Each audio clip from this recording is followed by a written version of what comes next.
Sports day. जी, sports देश का पहला ओलंपिक मेडल 1952 हेलसिंकी ओलंपिक्स में लिया गया था। वो कुश्ती में था और ब्रॉन्ज था, और वो मेडल खाशाबा जाधव ने जीता था।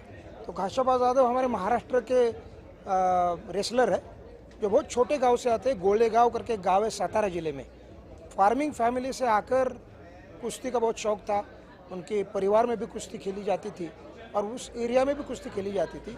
तो पूरा कष्ट से, बहुत कष्ट से, कि कोई फाइनेंशियल ये नहीं था, सपोर्ट नहीं था। पहली बार हेलसिंकी में फर्स्ट ब्रॉन्ज मेडल, इसलिए ये एक हमारे लिए बहुत गौरव की बात है कि पूरे देश का पहला ओलंपिक मेडल हमारे महाराष्ट्र के खाशाबा जाधव ने जीता।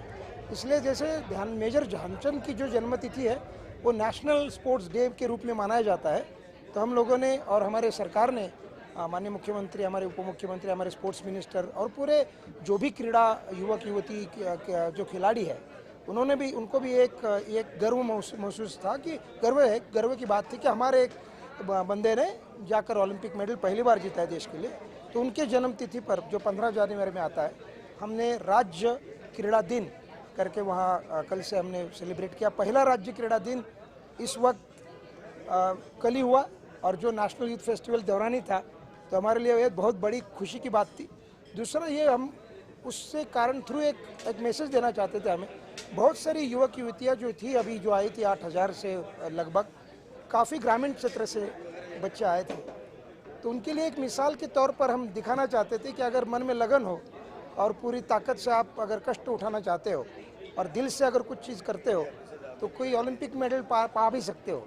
तो खाशाबा जाधव एक यूथ आइकॉन की तरह एक युवाओं को प्रोत्साहित करने के लिए हमने उत्सव का आयोजित किया था। धन्यवाद। इसमें कुछ और भी भविष्य में कुछ किया जाएगा स्टेट गवर्नमेंट के द्वारा, या राज्य क्रीड़ा दिन के एक्चुअली हम लोग खाशाबा जाधव के नाम पे 3-4 क्रीड़ा स्पर्धाएं ऑलरेडी लेते हैं, जैसे कि कुश्ती है, जैसे कि खो खो है, जैसे कि कबड्डी है। और इन स्पर्धाओं को हम महाराष्ट्र शासन स्पॉन्सर कर देता है। उनको काफ़ी अच्छे रूप से उनको पारितोषिक दिया जाता है।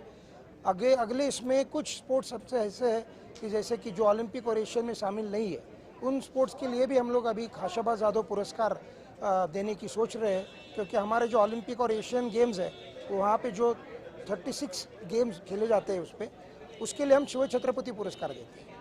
तो जो स्पोर्ट्स इन दो इसमें नहीं बैठते क्राइटेरिया में, उसके लिए हम खाशाबा जाधव पुरस्कार देने की सोच रहे हैं। वो शायद अभी राज्य शासन उस पर विचार कर रहा है और जल्दी उस पर निर्णय लेंगे। शुक्रिया सर। Thank you.